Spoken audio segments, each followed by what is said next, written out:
Welcome everyone to Scan Design 3D Print with Ackuretta and Medit. And what we're talking about today are Chairside Splints. Super excited to have Medit clinical trainers and Ackuretta customer success leader Liz here.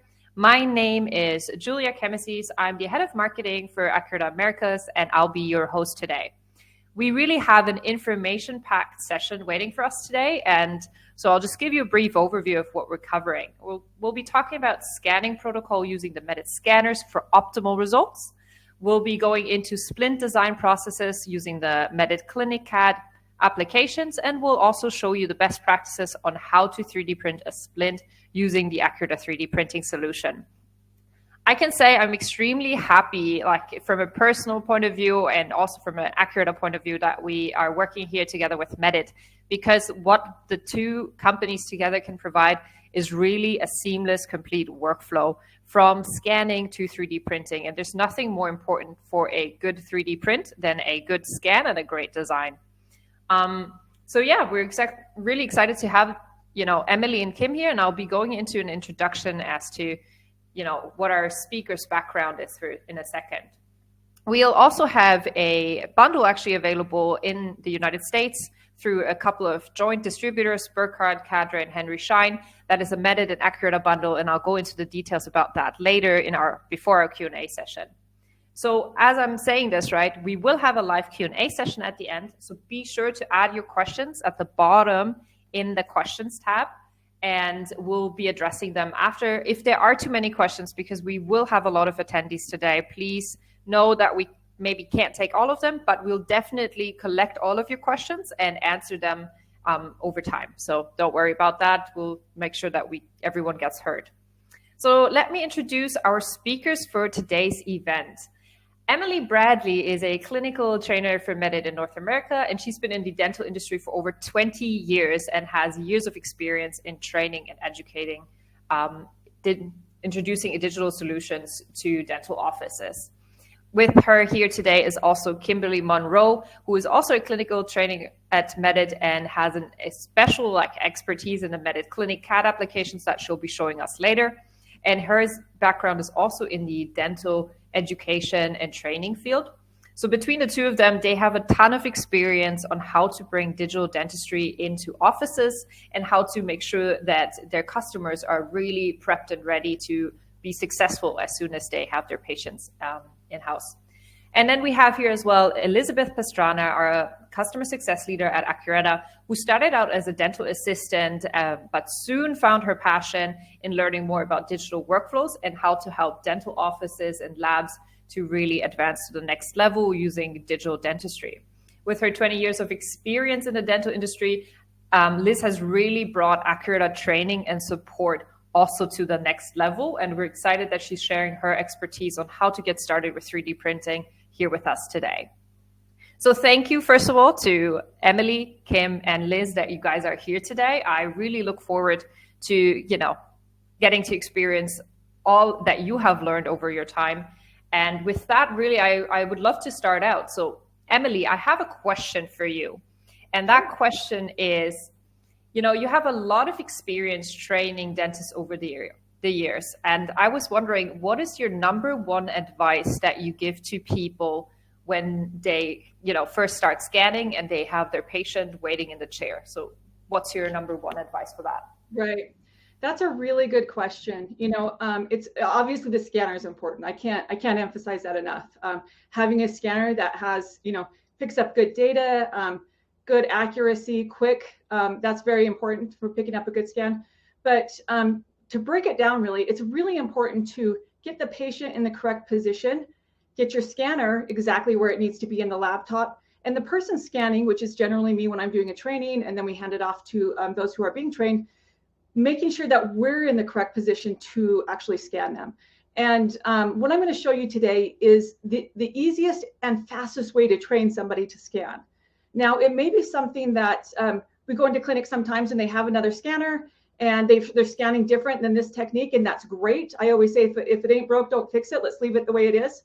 But when you're really struggling to pick up a good scan, you can't get the patient in the right position, or if you're new to intraoral scanning altogether, this is the best way to start, and then you can kind of develop your own technique from there. So that's what I'm going to cover today. I'll go ahead and go right into it. Yeah. Thanks for having us, Ackuretta. We're really excited about our partnership. So what I'm going to do is today we're going to talk about basically patient positioning, scanner positioning, and basically tips for scanning patients.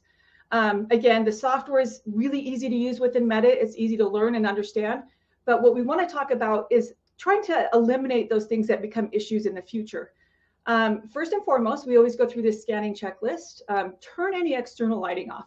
That exam light, let's turn that off, get that out of the way. The Medit produces its own light. It doesn't need extra light shining on the teeth. You want to check and make sure your mirror is very clean. If there's spots on the mirror, which I'm going to show you here in just a second, it can actually reflect and create noise in your scan data on your screen. We want to dry the patient's mouth, obviously. Again, I scan a lot of times where there's not air or water to dry. A little cotton swab can do the job. And then also we want to make sure that we're keeping the scanner the correct distance from the teeth. That can make a difference depending on what we're scanning for. If we're scanning for preps, if we're scanning for clear aligners, if we're scanning a dentulous, you can actually change your depth in the software within Medit. So right here, what I'm just depicting is we have two scan tips. Obviously, the one on the left has water spots on it. Mild water spots can be okay, but when they're quite clear as they are right here, we want to get those cleaned off so we're not, again, creating noise in our scan. Sometimes you can't see them when you're looking directly at the mirror. Turn the scanner on, point it at something dark, and then you'll be able to see the water spots on your screen to get that completely and entirely clean. It is important to keep that mirror clean. Again, another thing that we talk about when we do our trainings is how to hold the scanner. I know this seems very kind of basic, but if you can pick up the scanner kind of in a pen or pencil hold, like we were going to hold a pencil, your finger has access to that start-stop button, and also it allows you to rotate your wrist only while you're scanning if you're going into the buccal or lingual surfaces. Allows you to keep your shoulders relaxed, your elbows at your side, so you're not straining and you end up shaking a little bit, which causes the scanner to lose tracking a little bit more.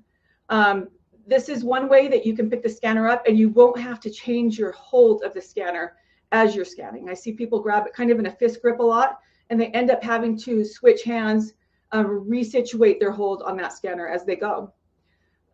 Start with patient positioning for the maxilla. You'll see the patient is leaned all the way back, as far as you can get them back. We want the patient to be comfortable. The person scanning is on the exam chair, obviously here, and they have accessibility to wheels side to side. Usually exam chairs have wheels on them. And the headrest of the exam chair is actually going to be kind of resting on the thighs or lap of the patient who's scanning. This really gives accessibility to the maxilla.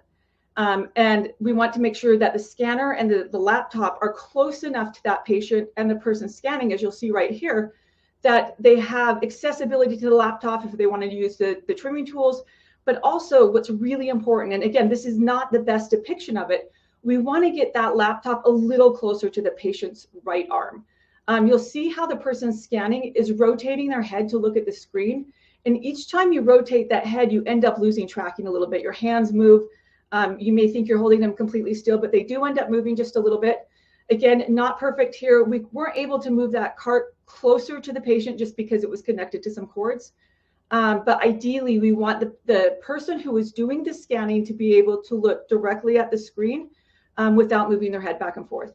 A solution may be to mount a screen on the exam light so they can actually look straight forward. Also, the patients enjoy seeing that. Get the scanner in place before you press the start button.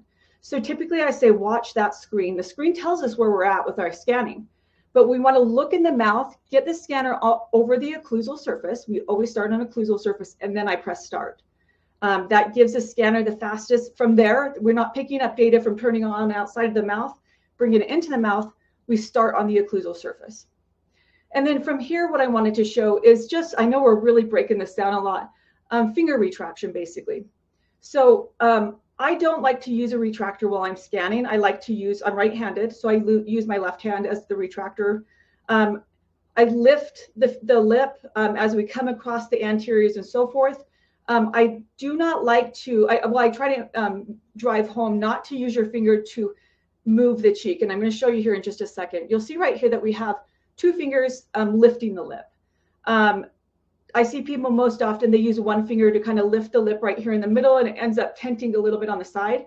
In that case, we end up scanning some lip tissue, which is fine, especially with Medit, because we have AI features that will filter out the soft tissue, along with a smart color filter that will filter out the glove color that we're scanning with. So it really helps that process when you're scanning that incisal edge. You'll see here that the scanner's rotated. I typically rotate the scanner on the canine, and we're going to rock across that incisal edge. It's really important to get that incisal edge your first time through, and we'll talk a little bit more about that later. And then another kind of pointer I wanted to mention here, use your finger here as a fulcrum. You know, I was a lab technician years and years and years ago. When you're grinding on a tooth, you always use a finger as a fulcrum so you have control of the drill. And it's important here too, as you zigzag across that incisal edge, kind of wobble across it, rock across it, using that finger to balance the tip of the scanner will help you not lose tracking as you're doing this. And I also use my left hand to kind of glide my scanner down it when I'm scanning down the occlusal surface as well. It guides the scanner without me having to use an extra fulcrum. I like to know that the patient's comfortable. Sometimes when you take, if you take another retractor or something and you're pushing it against the inside of their lip here, it can be a little bit painful. So we want to be careful. And here we have a video of scanning the maxilla. And again, this is just kind of depicting the order we go in. And I've broken it down into sections here. So we're going to start on that occlusal surface. I'm going to use a fulcrum. And I just wanted to really emphasize this move to zigzag across that incisal edge. We're going to pivot on that canine, and then we're going to go back on the occlusal surface. So my finger will help me pivot on those canines where the arch kind of takes a turn there. Gives us a little bit more control.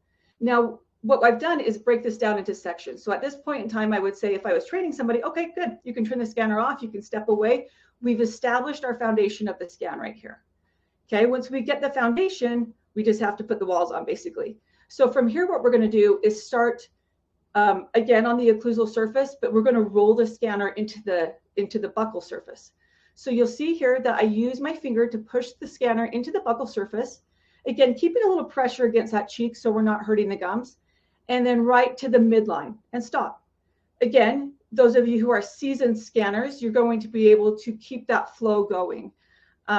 For those of you who are new, this is really helpful. Just go to the midline and stop, because we're going to do exactly the same thing on the other side. And you'll see in that image, I didn't pick up a lot of gingiva. It's really important as you're scanning and you're picking up your digital file, you want to make sure that you're actually getting maybe 3 to 4 millimeters of gingiva as well, which helps the lab technician pick up the details for that emergence profile. From here, we start on the occlusal surface. I use my left hand to hook the scanner and roll it into the cheek. And all we're doing again is going to the midline. So you really want to make sure that scanner is facing kind of at a 90-degree angle of those teeth so we can get those interproximals as we go. In theory, I always say we like to scan each surface one time. Those of you who have been scanning for a long time know that there's often holes you need to go back and fill in. But ideally, you know, a scanner is there to help us cut back on chair time. So we want to make sure our technique is good, so we're not having to go back over the same place over and over again. And then from here, we're going to go ahead and scan the lingual surface. So I'm going to take the scanner, start on the occlusal surface, and then rotate it into the lingual surface. And what we do is we just horseshoe it. So the lingual surface will be done in one go. And honestly, I you know, based on this video as well, I could have dropped the tip of the scanner a little bit further into the palate there so we could pick up those interproximals. I really try to emphasize if we can get each surface scanned one time, just be a little bit more thorough as we're going forward. And again, I want to thank the Medit employees for allowing me to take their pictures, use these in demonstration. I really appreciate that. So here we've got, now we're going to scan the mandible. So you can see the patient's position has been changed. The patient's now sitting upright in the chair. Ideally, and again, I'm kind of showing you the best and worst case scenarios of the situation here. Ideally, I would like the heads to be level of the person scanning and the patient in the chair. That way they're almost eye to eye. So the person scanning is not having to hunch over to see where they're placing the scanner, and they're not needing to stand up on their tippy toes to see where their scanner's placed in the mouth. Again, the person scanning needs to have full view of the scanner or the screen. And ideally, we would push the screen a little closer to the patient, maybe even slightly behind the patient, because we don't want them rotating their head. Again, once you rotate your head, your body's going to move just a little bit. You'll also notice her shoulders are relaxed, her elbows are at her side. Okay, so finger retraction for the mandible. Right here, when I start on the mandible scan, I always use my index finger on my left hand. Again, I'm right-handed, I'm holding the scanner with my right hand to push the cheek away from that occlusal surface. Sometimes the cheek's laying on that surface just a little bit. I want to give the scanner full view of that occlusal table. Just push it away. And then from there, you're going to just let the scanner pull forward, and then you're going to retract or press down on the lip in order to get that incisal edge. Just the same with the maxilla on the mandible. We want to zigzag across that incisal edge, picking up a little bit of the labial and a little bit of the lingual surfaces as we go, establishing that foundation. So right here, you're going to see, we're going to get the scanner in place, press the start button here, and I exaggerate my moves here just a little bit. And the rocky motion just kind of coming out of the mouth as we get that incisal edge, and then it's going to go back into on the occlusal surface on the other side. It's kind of important to note here, when I scan the maxilla, we actually rotate the scanner to come across the incisal edge. On the mandible, I keep the scanner pointing straight out of the mouth, and we're just going to do a little rocking as we move across those anteriors. And then from here, we do the same pattern that we did on the maxilla. We're going to rotate the scanner. You see I hook it with my finger into the buccal surface and forward to the midline. And again, we're kind of exaggerating these moves. We don't need to keep this flowing the whole entire time. The software is so great at identifying landmarks and again, finding itself very quickly. So you can start scanning from that point that you actually just place the scanner. Again, we're going to push that scanner into the buccal corridor here and come across that labial surface again. You'll see that lip kind of rolled in front of this scan tip. It's not a problem. I would roll back on the bicuspid, any occlusal surface, and then again, come across there. It's important that we're getting enough gingiva on the maxilla as well as the mandible. So when you do see that lip, and again, I always like to mention and just kind of remind everybody that our AI features actually filter out soft tissue if they're set on a specific setting. So it's not a big problem to get rid of that. Okay. And then just like with the maxilla, we're going to basically horseshoe that lingual surface. I'm going to push the scanner between the tongue and the lingual surface of the teeth. Okay, I see people using a retractor to press that tongue down. If it works, great. If you're having issues, sometimes it kind of triggers the patient a little bit and their tongue ends up fighting back just a little bit. So this allows their tongue to do what it's going to do. And we're just going to move through the lingual surface on the mandible. Again, depending on your settings, we have AI features that will filter out tongue or cheek or soft tissue. And so from here, our last part right here is we're going to get that bite. I'm going to have the patient open their mouth. I'm going to press the scanner into their cheek, and I'm going to have them bite down. And a lot of times I hold my finger on the patient's chin so I can feel if they shifted their teeth. And you'll see that scanner, we just pulled it straight out of the mouth, zigzagging up and down as we go. So it's coming forward towards us. And we go up and down, picking up enough tissue on the maxilla and the mandible as we go. Kind of a crash course on, I believe, the fastest way to teach somebody to scan. We did a lot of research in the beginning, worked with a lot of dentists to get this information. And again, I always like to I'd like to say that if you're scanning with a different technique, that's totally okay. As long as you're getting it, you're scanning good time and yeah, the patient's comfortable and so forth. So that being said, I'm going to go ahead and pass the time off to Kim. Kim, it's all yours. You can jump right into this. Thank you, Emily. Now that we've all gotten our perfect scan, because Emily's given us all the tips and the tricks to getting a good scan for both an upper and lower, we're going to go into the actual Splint design app through Medit. So you're going to see here, I've got my upper and lower. That's what you're going to need. This is actually my mouth that I scanned myself. You can download the Medit app, the Medit Splints app from our app box right here on the left. You can also see all the way to the right is the Alpha AI app. So when you're using your Ackuretta printer, make sure you've got that downloaded. We'll go through that process as well with Liz. So I'm going to go ahead and I'm going to open up here my Medit Splints app. Give that a second to open. When it opens up the Medit Splints, you're going to see you have two different options. You've got learn more about this app. When you click here, it's actually going to take you to a web page. When you get to that web page, you can take the Medit Academy course on Splints. It has sample data, questions, answers, things like that. You can do this with any of the Medit apps. So this is a great resource for you guys. Medit offers so many different applications, including our new CLEANI that you guys might want to check out. But when you want to learn more about those apps and take courses on those apps, when you open it up after it's downloaded, click learn more about this app and it'll walk you through that. So that is the option there. I am going to click though, continue working. That way we can go ahead and use the app here. You can see here that I've got my maxilla and mandible and it's automatically going to assign those into the right place here. I'm going to go ahead and confirm that. All right, and you can see here that with Medit, we can do 3 different types of splints. We have the Michigan, the flat plane, and here you can see the NTI splint. This is Medit Splints was actually recently just updated this week, and this is now called the interior bite. So just a little heads up there.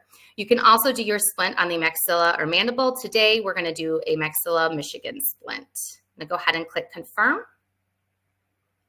All right, now you can see here you have 2 different options for creating the splint. You have the AI or the auto creation, and then you also have the manual creation. We are going to go through both, but we're going to go through manual creation first, and then I'll come back to the auto creation when we're done. All right, I'm going to go ahead and click confirm. And it's going to open up the Splints app. You can see up here are kind of the steps we're going to follow as we're designing our splint. The first step is the edit mode that I'm going to click on. So that's going to be the very first one there. You can see at the bottom, you have the ability to kind of clean up your scan. You can trim it, you can fill holes. I am going to look at my model, see if there's anything I want to do. I'm not going to going forward. So I'm going to go ahead and go to the next step, which is alignment mode. You can see here that our AI technology is automatically going to align my data. You can go ahead and check that. It's aligned by 3 points. If for some reason I'm not happy with the alignment, I can go ahead and detach the data and I can go ahead and align it by either 3 or 4 points manually down here at the bottom. So I have the option to follow along to the next step, or I can also click next if that's something that I wanted to do. I'm going to go ahead and click there. And this is going to be my occlusal adjustment mode, where I'm going to adjust for my bite opening and my distance to the antagonist. They work in sync with each other. I want to make sure I have enough clearance. I have the option to change the distance by using the slider bar, or you can also change the actual measurement in millimeters by typing that in. So I want to check again to make sure that I've got enough clearance on both sides in the posterior there. So I'm going ahead and looking here on one side. I'm going to check my other one. You'll see I'm a little bit more open back here. Then I'm, yep, right there. And then I'm going to rotate again, make sure that I'm happy with my bite opening and my distance to the antagonist. If I'm good there, I'm going to go ahead and I'm going to click the next button. All right, so here you're going to see that we've got a couple of options at the bottom. We have the inner surface, the smooth surface, angle, and retention. These are set as your parameters. Medit has some default parameters that are set, but you do really want to check with whatever manufacturer you all are using for your resin.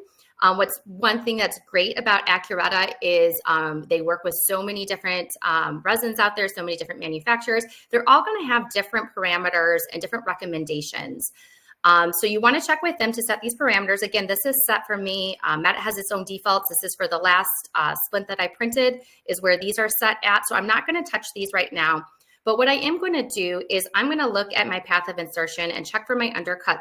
And I'm going to take this arrow on the model and kind of rearrange it. And then I'm going to set the arrow to my viewpoint when I'm happy for it in just a second right here. There we go. And it's going to lock that in for me. And that's going to set my path of insertion. I'm going to go ahead and click next. And then it's creating that inner surface. The next step we're going to take is actually to kind of designate the outline of the outer surface of how much coverage we want on the buccal and the lingual teeth. So as it creates this inner surface, it's going to take me to the next one. And here we go. So we can decide how much coverage we want. You can adjust by points. These little circles here, you can do these individually. Or also, you can use the slider bar if you want more buccal coverage everywhere. You can use a slider bar. Obviously, that's way too much. So I'm going to go ahead and bring that back down. And again, you can adjust by individual points as well. So I can go ahead and take my mouse and bring down that point to move that away from the gingiva. Always check the lingual side as well. Again, using the slider bar if you want more lingual coverage everywhere. Check all your points. If you're happy with it, you can go ahead and move on to the next step. All right, so we've created the inner and the outer surface. So we're gonna look at this real quick. Again, we're gonna have a couple of parameters here at the bottom.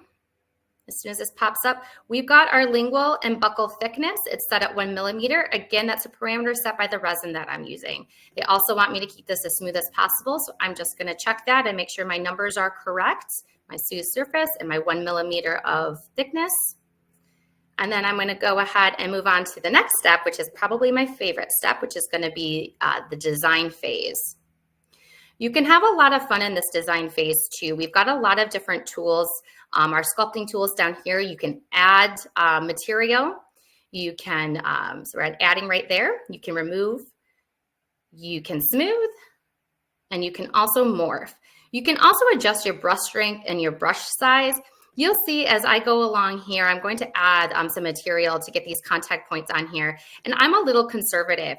That's my personal preference when I'm adding in material. So I'm gonna go ahead and I like to add it in slowly. I'm gonna go ahead and bring in my mandible because I wanna see these occlusal contacts. So right here, you can see I had some there, but I'm gonna wanna add some material over here. So I'm gonna go ahead and change that sculpting tool to add, and I'm gonna come along, and each of these contacts, I'm gonna add some more material. And it's nice to have the mandible there to provide some guidance, and you can kind of rotate the model so that way you can see it right there. All right, I'm gonna go ahead and take that away. You can see some of those green dots appeared, but not all the way. Again, like I said, I tend to be a little bit on the conservative side. Some people like to add a lot right away and then take it away. So I want those occlusal contacts to kind of be in the green. So that's where I'm kind of adding those all around. I can also take away, I've got kind of a strong collision here in 2 spots. So I'm gonna go ahead and adjust that as well. So you can take your time and really, I've worked with actually some dental technicians where we sat down and did this, and they spent 15 minutes really going through and designing exactly every single contact. But a point of the Medit Splints too, a lot of times is for you guys to be able to do this quickly, right? You want to be able to turn around these splints in a timely fashion. So I've created some of the occlusal contacts. I also wanted to show you as well, you know, we've got some shortcuts here that you can learn to help you with the design a little bit faster. But what I'm going to do next is I'm going to adapt to the antagonist. I'm going to create little kind of divots in my splint to where the biting surface is. So right now I'm going to adjust this to 0.2. That works for the resin that I'm using and for the amount of design that I've done. And you're going to see me, I'm going to click apply right here. All right, and then you can see that I've got a nice surface there for when my patient is wearing their bite splint. As long as I'm happy with this and I don't want any more design, I can go ahead and I can add a label to my splint. I'm gonna go ahead and rename my label today as my webinar case.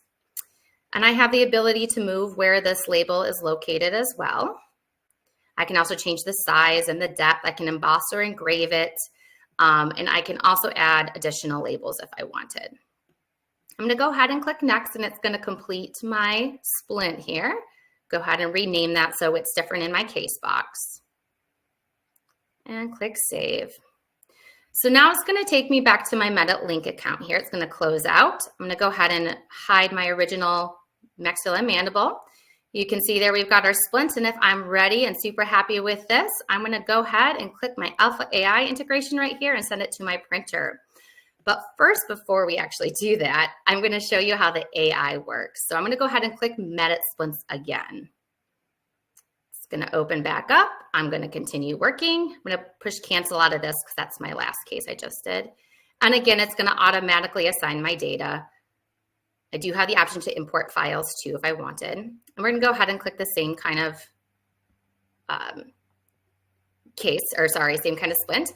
And here we are in auto creation. So we're going to select that. I wanted to show you, so those parameters that I was talking about during the manual creation can all be set here. So you have the option to adjust these before you ever go into AI. If you go through manual creation though and do change these, it'll automatically change these parameter settings here as well. If you create a splint in AI, in the auto creation mode, after you create that splint, the next time you open up the app, it's going to ask you, did the splint fit too loose? Was it too retentive? Or was it just right? So then it will automatically adjust these parameters as well based on how you said that splint ended up fitting.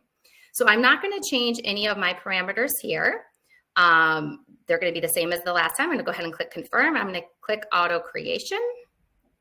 So now you're going to see the software is automatically AI producing that splint for me. So once you've got your parameters down, once you've made a few splints through manual creation, the real joy of this is you're able to kind of create a splint within a click of a button. You're able to move along all of the workflow at the top. I do like to always come into the design mode at the end, even when I'm using auto creation, and just check for those occlusal contacts. When we go through it this time, you're gonna see right here, I'm gonna click in design mode. I've got, I want to make a few adjustments. I've got some strong occlusion that I want to reduce a little bit right there. And then I'm going to go right to adapt to antagonist. Again, I'm trying to show you how quickly this can be done to go ahead and create your splint. All right, so I'm going to change the distance to my antagonist and go ahead and complete this case for you. Again, rename your case. This is going to be webinar 2. That way, when I'm looking at my case box, I know which one was created. And it's going to take me right back. So I've got both of my splints here, actually. So I can go on the left here and kind of hide with a little eyeball which one I'm looking at. Usually, you probably only be creating one case with your patient. So you would go ahead and take that one case and export it using that Alpha AI integration right there on the upper right. So once it's exported with your Alpha AI, then that's where Liz takes over, and she's going to come in and kind of talk to you about printing with the Ackuretta printer and the resins that they offer. Liz, you're muted. Thank you so much. A lot of information about scanning. Now let's go to our 3D printing solution.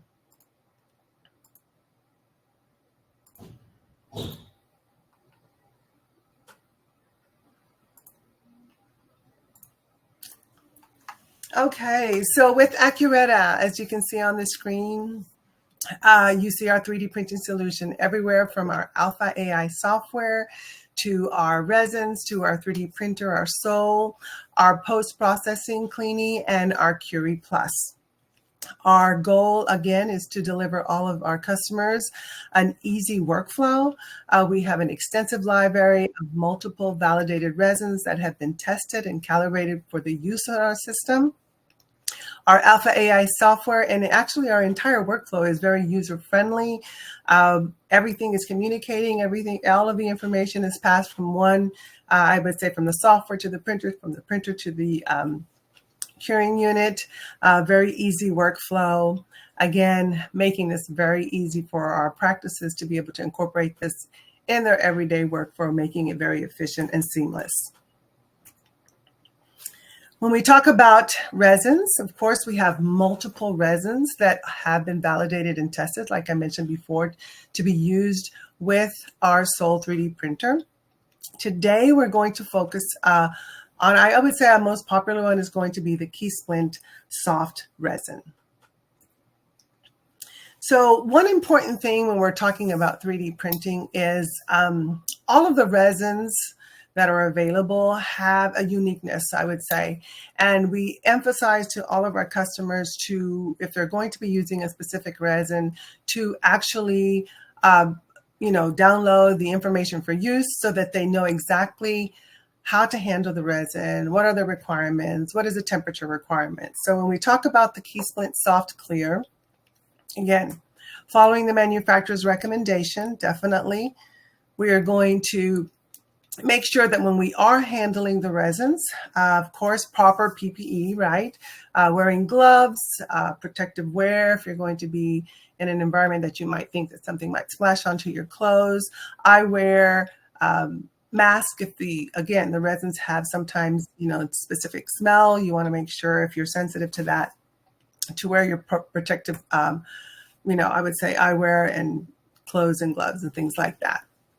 The resins, again, like I mentioned, have uniquenesses as to their preference for temperature. So with the information for use from all of our manufacturers, they will indicate what is the best temperature to store your resins in. They will also include the ideal directions for use. So the resins will need to be agitated prior to use. This one specifically, as you can see, it tells us that we need to agitate it an hour prior to usage, because when you do mix it, it is going to create bubbles, and we need those bubbles to, again, be minimized to the maximum before you actually start to print. It also is going to provide you indications on how to actually place the STL file of your design splint onto the build, onto your, I would say your build platform when you're nesting it in our software, and what angle is going to be recommended.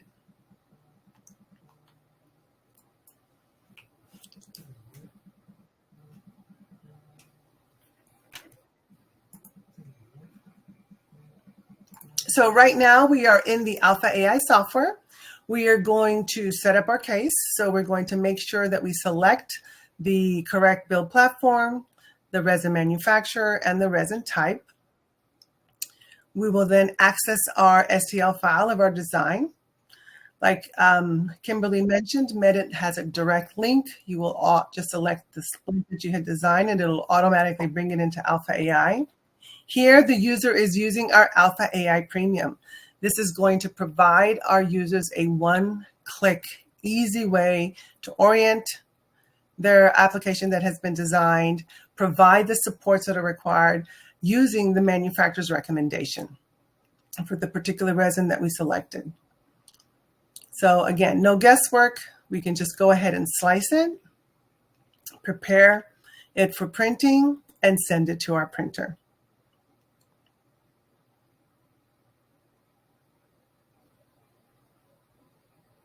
So preparing to print, again, remember we're going to agitate the resin very, very well, dispense it into the vat, place it into the printer, secure it with the frame, position our build platform, and then we can go ahead and start the print.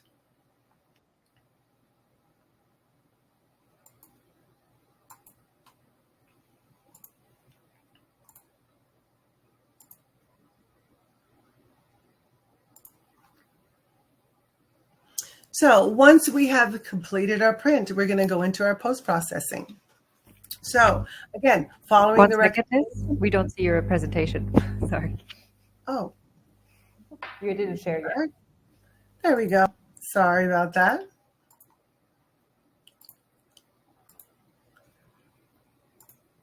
Okay, so once we have completed our print, we're going to go into our post-processing. So following the manufacturer, again, recommendation, we are going to clean our splint, again, with at least 97% alcohol. There are recommendations for placing it in different wash cycles. The goal is to remove any excess resin that is left on the print. Once we have removed all of that resin, we will go ahead and dry it very thoroughly and prepare it to place into our curing station. So right now, you can either use compressed air or an air blower. Make sure that it's very, very dry. Either one of our curing stations are validated with this resin. You'll be able to then place it into the system, will automatically recognize, or you can actually dial in with our CURIE what resin manufacturer, what resin you're using. It will provide you with the time required for you to be able to completely cure your splint. Now today we're focusing on KeySplint soft resin material, and this is I'm going to walk you through what their recommendation is to be able to finish their particular resin. They do have a ideal polishing kit, and this is an example of the tools that you will be able to see in this next video of them processing a splint.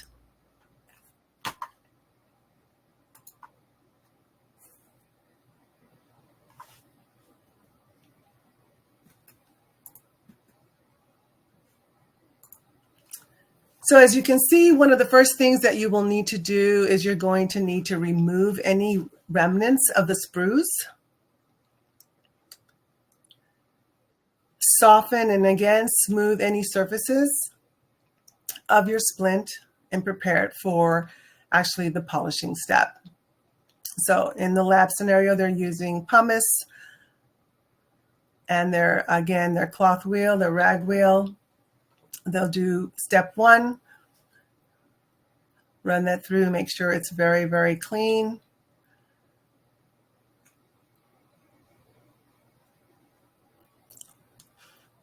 Clean it with steam and then do another pre-polish using the triple E compound.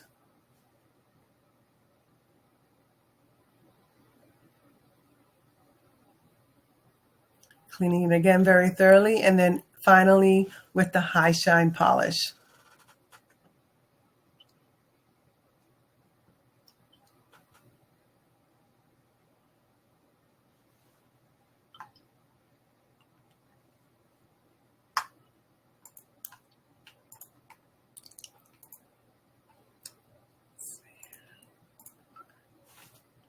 So once you have completed the polishing, we are now going to prepare it for delivery to the patient.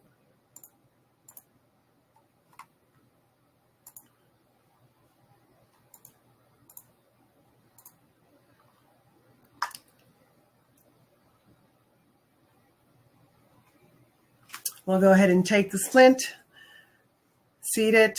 Again, make sure that if any adjustments need to be done.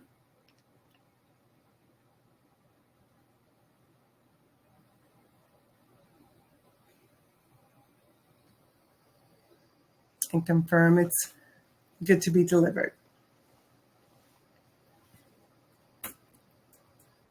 So if anyone has still any questions, I do want to let everyone know that Ackuretta provides all of our customers a concierge service. All of our customers receive one-on-one training with one of our concierge service team members. We are there to be able to provide them assistance during their entire 3D printing journey, so to speak, including everything from our Alpha AI software to printing to learning more about all of the other resources that we have available. Again, we're here for them, making sure that they are successful. All right. Thank you so much, Liz. Yeah, thank you so much, Liz, for this presentation. Thank you, Kim and Emily as well. I think this was quite interesting for all of us to really learn the entire workflow from scan to finished 3D print. And yeah, before we go into the Q&A, I do want to have I have a little reminder for everyone. So if you feel like, hey, I really want to learn more about 3D printing, because some of you might be scanning for a little while now and are interested to start maybe in-house production. Just be aware, you can spend some extra time with Liz if you'd like. And I know I would always book Liz every day to do an onboarding with me, but you can schedule a demo with her and just to learn more about 3D printing and maybe to see if you have any specific questions to see how it could fit your needs, right? I do want to point out as well that we have a phenomenal bundle available only until the end of the year. And this bundle includes the Medit i700 wire. It includes our SOL 3D printer, the CLEANI wash station, the CURIE Plus, and our Concierge service. So the Concierge service really ties everything together because you learn how to successfully integrate 3D printing into your office or into your lab. And with that, which is basically the biggest seasonal gift you could ask for, you get an 11,000 value-added package, which includes the Medit Clinic CAD beta, the Alpha AI Premium for 1 month for free. You get a small build platform for our 3D printer. And the cool thing about these small build platforms, we didn't talk about it too much today, but they make your print time quicker for any small prints that you may have. You also get the KeySplint Soft Clear that you saw Liz use here today. And Liz, you should pull up your, I think you printed one actually, right? Yeah, you printed a scan for this. And you also get the packed and trial kit. So if you're interested in purchasing this bundle, I will add a link here in the chat and feel free to check that out. This bundle is available in the United States through Henry Schein, Cadre, and Burkhardt Dental Supply. So be aware that that's available till the end of the year only.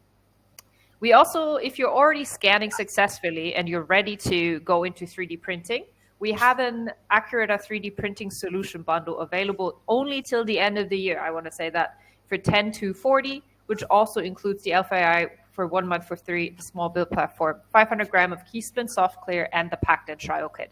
So be sure to send us a message. I will send a link to a registration form here in the chat, and you guys can all send us a message and we'll be able to process your requests. Liz, I think it's time for you to show us what you printed. Beautiful Splint. Nice. Beautiful. All right. Yeah, that's cool. I mean, it still needs a little bit of post-processing before anyone should put that in their mouth, but well, they learn. A big, an important disclaimer as well. Yeah, and I think, guys, we're ready to start our Q&A session. What do you guys say? Yeah, Sounds good. Sounds good. Yeah, all right. We're ready. Great. So first of all, thank you, Kim and Emily, for starting out our session. And with that, I want to start with the first question for Emily, because you talked about the scanning. How important is it to use a zigzag or rocking motion while scanning the anterior incisal edge? Just so we refresh this. I'm so glad that question came through. And I was sitting here thinking I didn't mention why. And that's what's really important about that zigzag motion, that rocking motion across the teeth, across the incisal edge. So just to kind of pretend here, this is the incisal edge of the teeth. The scanner wants to pick up a little bit of the labial and a little bit of the lingual. In order to establish that foundation, that's going to make it so your scan never develops distortion. Sometimes if we skip or bypass that incisal edge your first time through, and then we come back and maybe pick up the labial surface, still haven't gotten that incisal edge, sometimes it can create a little distortion in that the software wants to bring the edges together. But if you can just rock across that incisal edge your first time through, adding that labial surface and adding that lingual surface is extremely fast and extremely easy, and you've avoided all possibility of distortion. So in a nutshell, that's why.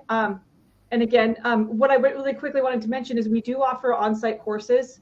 We have a bunch coming up in 2024, and you can go to Medit website to find out. And we cover a lot of that, like our scan technique and so forth during those courses.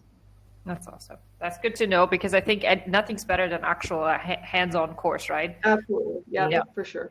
All right. And another question I think that's also quite important, is it okay if I take the bite occlusion when the patient is laying back? So it's really important. I like to start with the patient reclined to scan the maxilla, sit them up to do the mandible and bite. So I'm only moving them one time instead of up, back, up again. Some people scan with the patient reclined all the way, upper and lower. That's fine. It's as long as it works for you and it's easy for you to pick up that scan data. The one thing I would say, though, is to sit the patient up no matter what while you take that bite. Most of the time, when you're leaning back in the chair, your jaw can kind of drop back just a little bit. A lot of times the patient's numb as well. So they're not going to quite find centric as easy. So it's good to sit them up so that you can make sure that their bite's solid and where it needs to be. Yeah. One question that we got, Emily, from Jose Sofer, is the problem in the lower is so he seems to have a problem when there's a lot of saliva and then he needs an assistant to help. Do you have like a recommendation for that? Jose, you've got an excellent point there. Sometimes it's just scanning super easy, not a lot of saliva in the mouth, and then you get those patients who are kind of saliva machines, and it creates difficulty. Saliva is never a good thing when you're scanning. You want to dry as much as you can. Part of sitting that patient up, again, this is a small part that may help. I don't think it's going to solve it for you, but as the patient's sitting up, make sure they're resting their head on the headrest. So they're going to be tilted backwards in their chair just a little bit, helping the saliva drain back just a little bit. It also keeps the patient's head steady so they're not balancing here while you're trying to scan. And both the person scanning and the patient are moving just a little bit, making it more complicated. But he's absolutely right. There are times, only a few times actually, that I've had a patient with so much saliva that I had one of the assistants in the office I was working at or training use the section and kind of kept it on one side and moved with me as I scanned. A lot of times a little cotton swab will get rid of it and you're fine. Depends on the patient, but he's absolutely right. There are those cases where you're going to want to keep suction in the mouth and you're going to have, it's almost kind of a two-man job. Rare, but it's possible. So hopefully those pointers help, but that's a really good point, Jose. Yeah. Alrighty, I think we can move over to a little bit of the design section with questions for Kim. So Kim, is there a fee to install or utilize the integrations or apps for Medit? And we get this question a ton, if there's any fees for the design software. No, all of the apps are free. So as long as you have a Medit Link account, you can go ahead and download any of our design apps. Go ahead and try them all out. Like I said, our latest one is CLEANI, which is really cool. You're able to design crowns, temporaries, inlays, onlays. Make sure you guys check that out. It's still in beta mode, but it's pretty cool to start using already. But yes, no fees. And we had one more question that just came into the chat. And I'm sorry, guys, I'm maybe all over the place, but we're getting a lot of questions. And so this is maybe for both of you. How do I make sure, how to make use of captured mandibular movement in Medit for splint design, e.g. to avoid interferences in excursions? Sorry. So yeah, this is a great question because in Medit Scan for Clinic, if you guys aren't familiar, during the occlusion stage, you can actually take a recording of the mandibular movement. So you can do, protrusive, right and left lateral movements. So you can go ahead and record those and it's going to create dynamic occlusion for you. So then when you go into the Medit Design app, or Medit Splint app, you can go ahead and pull in that dynamic occlusion instead of your mandible base, for example, and be able to use that when you're designing the splint. All right. So we have another question here. Sorry, I'm kind of collecting here where we're at. Emily or Liz, if you guys saw a good question that you wanna add, feel free to add it as well. I'm going through the amount of questions we have in here. Otherwise, then we might jump to Liz for a second. Oh yeah, this is a good question that we got in the questions tab. Since the Z-axis controls the print time, why do you tilt the splint so much when you're printing with splint material? This is a good question. Like, why do you have to do a tilt on it? Yes. So again, following the manufacturer's recommendation, it is going to be remember, so when you're 3D printing, it is actually going to be curing each one of those layers, and that's going to be able to assist for the build of that particular model. When we follow the manufacturer's recommendation, like I mentioned, we are going to actually have a successful result. Yeah. And I mean, just to add here, right, splint materials are transparent materials usually, and transparent materials are very particular in the usage. And you want to avoid that you have any extra cured layers or that you would have any like unnecessary peeling, like the peel forces of it as well. So Jeffrey, just so as a reminder, as Liz has said, follow those instructions that are provided by your resin manufacturer. You'll see if you try it out the other way, I mean, the guarantee it can't be given, right? So we had a different question, Liz, for you as well about orientation from Amin. I missed the part of orientation while printing. Would you support in the occlusal or towards the intaglio? So for the splint? Yeah. Oh, definitely no. So you'll notice no matter what resin, all manufacturers are going to recommend that you place the occlusal surface facing the build platform at the angulation, of course, with the recommendation. Like I said, they have a range anywhere between 35-50. It depends, but you definitely are not going to want to flip it the other way because you don't want those supports in those areas where are going to interfere with the fit of the application or the appliance itself. Exactly. Yeah. We have another question from Publio. He's asked because he was asking about shaking the resin, and I want to be clear, by the way, in Liz's presentation, it says in the slide, it says to agitate it 1 hour before printing. That doesn't mean you have to shake it for 1 hour. Oh, yes. So it's a good one. They paid attention though. I like that. It's that you shake it 1 hour before you start printing, but you don't shake it for 1 hour. The question though he has is, if you shake the resin too hard, doesn't that impact like how it comes out in the end? And I think that's a good point to address. So yeah, so I guess agitating, yes, it's going to create bubbles, but the fact that the manufacturer is telling you let it rest for an hour before you actually send to print, that's going to allow for those doubles to dissipate. And so that resin is going to have less of that, agitation and bubbles in it.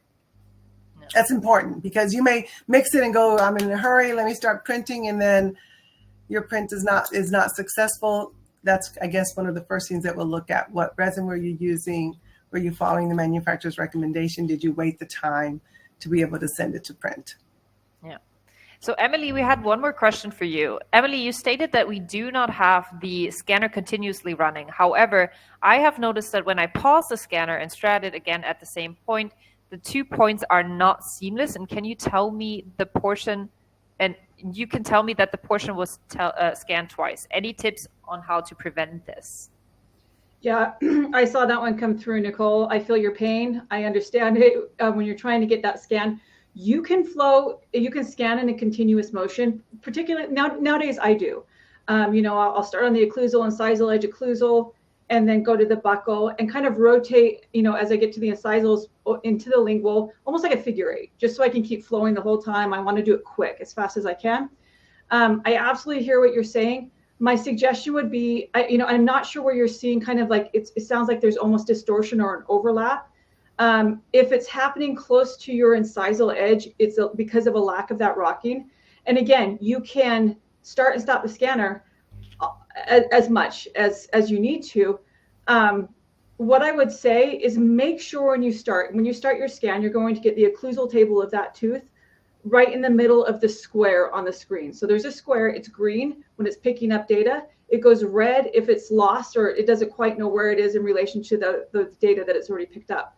So I would make sure the occlusal table of the posterior tooth is inside, all of it is inside of that square. So as you're scanning forward, if the patient maybe starts coughing, has to sit up, you have to turn the scanner off for whatever reason, get back on a previous area that you've already scanned when you go to start the scanner again. You're going to get on the occlusal surface again, let the scanner find where it's at, and then from there proceed. I see people trying to start kind of half overlapping, or they wait in an area that's not been scanned yet. But again, you can scan over the same area as much as you want to with the Medit. It's not going to distort the scan like some scanners on the market do. You're just kind of wasting time. But so like just try to get the whole tooth inside of that green square on your screen to eliminate any distortion along with the incisal edge your first time through. A little bit of the labial, a little bit of lingual. Hope that helps. Again, feel free to reach out to us. We'd love to help you if you're experiencing issues. So we can jump on a virtual call with you as well. Yeah, Emily, do you guys maybe have a link that you want to share that people can reach out to? And, we can either send that in like a follow-up email or here in the chat if you have it. Yeah, let's do that. We'll get you something, a follow-up email, the questions, or if you have any issues, we'll come to Kim and I, and we can schedule time with those of you who need a little bit of help. We're happy to spend some time helping you guys, for sure. All right.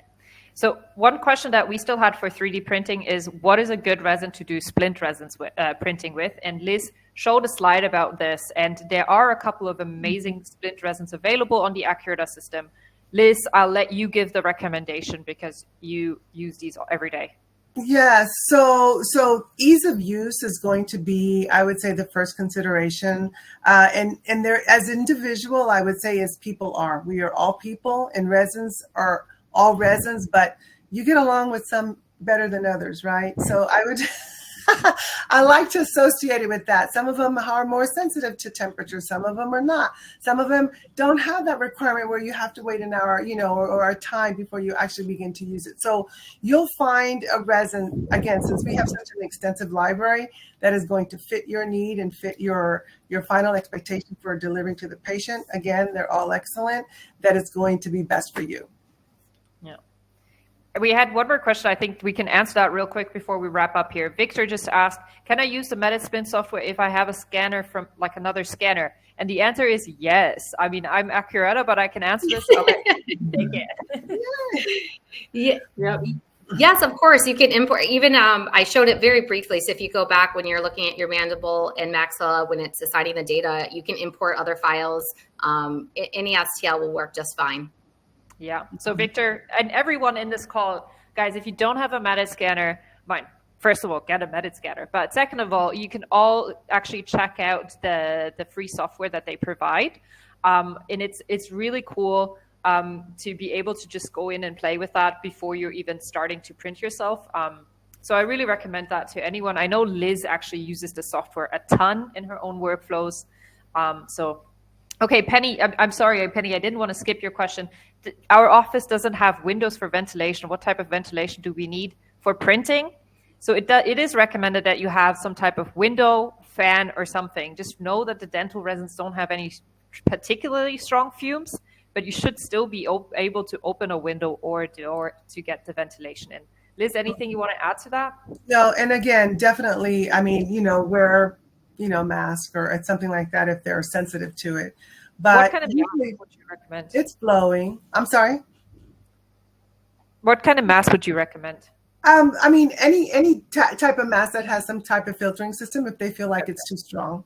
Yeah. If they feel, yeah. But to be honest, dental resins are luckily very, they have to be biocompatible in the end. So, All right. So guys, let us wrap this up. It's been an incredible session. I'm very thankful that you guys were here and shared your knowledge and your expertise. I think this has been an incredible group.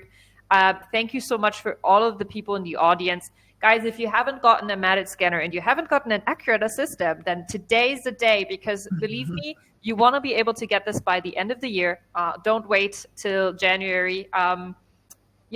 You can scan, design, or 3D print, not just Splints, just so you guys know this, right? And I hope that we'll see the Medit team soon to talk about the other applications that you can also do with Clinic CAD. For $24,240, you get the Medit i700 wire, the SOL, the CLEANI, the CURIE Plus, and Concierge service, including an incredible seasonal gift here from Medit and Ackuretta that includes the packed and trial kit, KeySplint soft clear, the small build platform, Medit Clinic CAD beta, which you just got a taster of, right? There's much more to see, and the Alpha AI Premium for 1 month for free. This bundle is available through Burkhardt, Dental Supply, Cadre, and Henry Schein. And if you are already scanning and you're like, oh, maybe I don't buy another scanner, you can also just start with 3D printing, right? I mean, I do think that i700 is a must, but you can also just start with 3D printing. This is our bundle that is available through a whole range of different distributors in the United States: Argan, Atlanta Dental, Burkhardt, Cadre, Darby, Henry Schein, Primotech, US Dental Depot, and Zahn. And so if you are interested in that, I'm sending another link here in the chat. Feel free to reach out to us, send in your request. If you just want to book a demo, if you just want to talk to Kim and Emily or Liz, feel free to reach out to us. And any other questions, guys, please send them our way. We will do our best to address every single question that we got here. And we'll follow up on this. Thank you all so much. Thank you, Liz. Thank you, Emily. Thank you for being here. Thank you so much, Ackuretta team. So much. Bye. Yeah. See you next time. There's much We appreciate it. Bye, everyone. Bye.